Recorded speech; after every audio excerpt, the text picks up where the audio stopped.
So, I'm back from my vacation, which was, and this is why I'm calling this the reading vlog. That wasn't because I didn't read that much on vacation. I only finished one book the entire week I was away, which is lower than my usual rate of 2 books a week. I didn't do a lot of bookish stuff. I only went to one bookstore and it was so quick that I didn't film it. I didn't even vlog much. Filmed a few clips of the sea and of the coffee that I was drinking, and that's kind of it. But the reason why I didn't film that much is a good reason. That's because I was actually spending time with friends and family because I went to my home country of Croatia for vacation.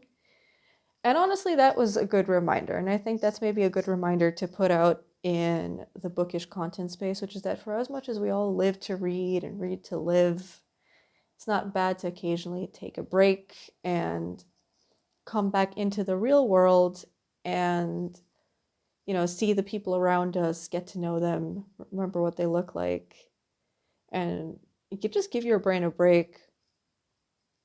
So that's kind of what I did this past week. But I did finish one book. I finished The Lake by Yoshimoto, and this is the Serbian edition. I think the publisher is Tanesi. Maybe that's another reason why I only read one book while on vacation, because I did not really enjoy this. So then I wasn't super inspired to pick up reading. I think there are a few reasons. I know I wanted to try this because I really don't read enough Japanese literature. I can't remember the last time I read a Japanese book at all. And also, so many people that I follow online, that I know in real life, love Banana Yoshimoto. But I just could not get into this. I honestly think the translation was maybe to blame. This is a problem I run into a lot since I live between Croatia and Serbia. So obviously the books I have at my disposal the most are in Croatian and Serbian. The problem is that a lot of times translations just are not very good. So with this one, I mean, it was very clear that it was done quickly, that it was done with not a lot of care, with not a lot of editing. And I kind of knew I was in for a trouble because on the title page it says that the translation was from English, not from Japanese. So it went through 2 cycles of translation. And that meant that the language was sometimes clunky. There were extremely obvious typos, and that really took me out of the book. And to be clear, this is not a knock on translators. I do translation work myself. I know how hard it is. And because I know a little bit about the translation world, this is a knock on publishers. I know I'm saying this in English, so I don't know how far this will resonate within the Croatian and Serbian bookish world, but in general, for translated work, you need to actually invest in your translators and in your translated works. You can't just, oh, here, translate this book in a month for me, and I will pay you pennies. Of course, it's not going to be good. And that's kind of a problem I run into when I'll see a famous author or writer in the wild that I wanted to try.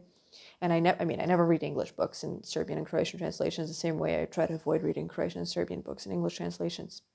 Why would I?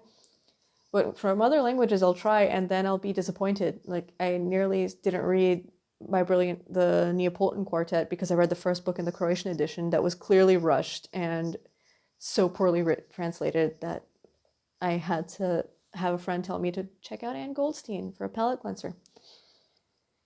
So anyway, I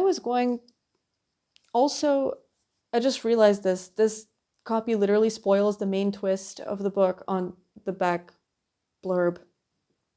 I don't know why they do that when the whole point is Nakajima's mysterious past, and here it is. Anyway, you see, this is why I didn't read a lot on vacation, because you're supposed to be calm on vacation. I got so mad about, the inequities of the publishing world exemplified in this book of 100 and something pages that I got annoyed. Trying to be more calm about this, however, I can see why people like Banana Yoshimoto, and I think the psychology she imparts in her characters and the way that she does very careful character studies is probably what draws people to her. It reminds me of the one book by Clarice Lispector that I've read. that had a very similar theme, but this is obviously way more accessible than anything by Lee Spector. Also another book that I did not like, probably because of the translation, but hey, story of another day, for another day. And I think the build-up that Yoshimoto did in this book was very well done. Well, you start with kind of Chihiro's internal world, and as she slowly grows outwards, but then you see Nakajima, who's been focusing all his energy outwards, slowly learning to turn back inwards and address the stuff in the past that he hasn't really addressed. So again, I can see why people did like this book, and I will probably try it in a different edition. This just was not for me. It was fitting, however, because it's kind of a semi-dark psychological deep dive, which doesn't seem like it would be a good beach read, but since we went so early in the season, it was too cold to swim anyway. So it was kind of fitting, this kind of gray skies. And then when the wind picked up the last day we were on Cres, the island where we were, that was really fitting.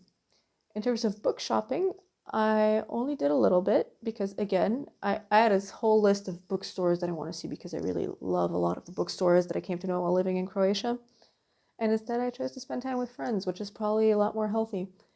But I had to go to Ex Libris in Rijeka, and I literally detoured my entire plans to make a pit stop in Rijeka. This is a massive used bookstore that I didn't have time to film in, but I think I have some old photos from a previous visit there. And I think it's the biggest used bookstore in Croatia, and they have everything. I lots of love to different stores, but what I like about bookstores like this one, and there's another one in Zagreb that I really like, Što čitaš, is that I think they're a little bit magic, where every time I've said to myself, okay, when I want to find this thing, and they've always had it. And I don't know, maybe I've just been lucky, but I like to think that it's a little bit magic. And the book that I wanted to find this time was anything from Mate Balota. So Mate Balota is the most famous writer from my home region of Istra that I actually have never read because I did not grow up in Istra. So I've always felt this to be a real lack in my education, so I was hoping to find a book.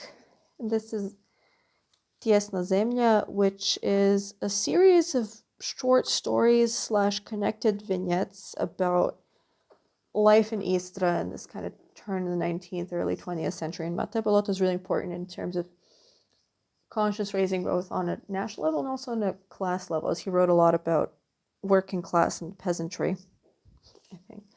And what's also really magical is that I wasn't expecting to find this, and then I snagged this book, which is 110 years of the railway, of the Rijeka railway, 110 godina Riječke željeznice. And it's a lovely vintage edition. I've got this. We also have some maps. And the only reason I got this was because they had just put it out. Like, it wasn't even shelved yet.